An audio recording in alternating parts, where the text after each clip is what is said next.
Hi everyone.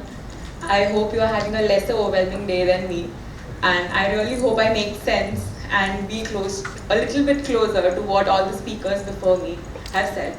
I thought I'm gonna just speak out without my notes or phone, but then I thought maybe I'll black out, so I'm gonna have my phone on me as well. Okay, so all of us have heard of sustainability and about sustainability because everyone around us keeps talking about the same. It is supposed to be this buzzword that we should be aware about to be called woke or to be considered cool. If you are active on social media, you would have seen multiple posts recently on Earth Overshoot Day, carbon neutral, greenwashing, and so on. And some of us would even have reshared it, thinking that it could be maybe a little contribution from our side to create awareness around climate change or environment. And when I say we, it also includes me in the same. Everything said and done, I always wonder when we are reading about sustainability or talking about it, do we really actually understand what we are thinking or doing about it? Whenever I get into discussions about mindful living with anyone, we somehow start talking about how our ancestors were always so conscious and mindful in their ways, but they never thought or never tagged it to be like, oh, we are sustainable or we are eco-friendly.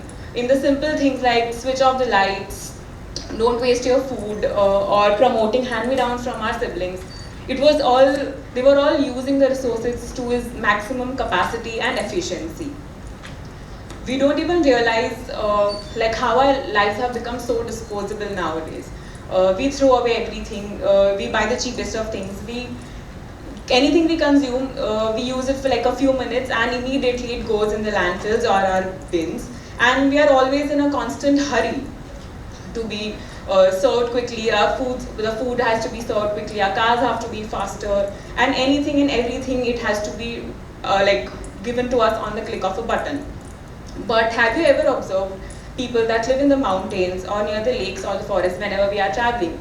We always go for good experiences and travel. Everyone wants to travel, but do we actually, whenever we are traveling, do we anytime observe what those people, the locals, do? They always make sure whatever they are consuming, they try to give it back to the nature. For example, I was talking to a friend recently and she said a few years ago she visited Spiti Valley, and she was talking to a local person and they said that all the tourists come here and they want to eat Maggie, and they started getting annoyed with it because they thought the Maggie packets are not going back in the system or going back in the nature the way it is supposed to. For them, they feel that if they are taking anything from the nature, it has to go back to the earth in a simpler form. But they started observing that Maggie packets were not. So I think if people who are there with lesser resources can understand there may be something wrong with it, why aren't we, when we have like a plethora of resources around us and anything at our doorstep, but we still try to be ignorant about the same?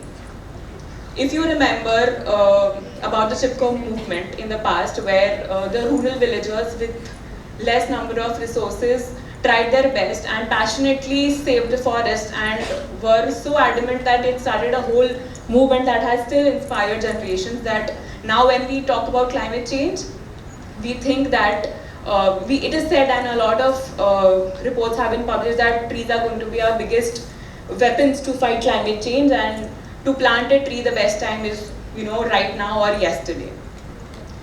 Sundar Bahuguna, who led the movement, also said that ecology is our permanent economy, and I think this was said a lot of years back, and even then I think he was ahead of his time, and we should still look back to understand what would have he thought back then when we had lesser problems, lesser environmental problems, and even he could think that, so maybe we have to re-look up at a lot of things now. And I really also think that the secrets of a slightly better future are hidden in the simple, passionate initiatives of the past like this. I think conscious living is not a rocket science.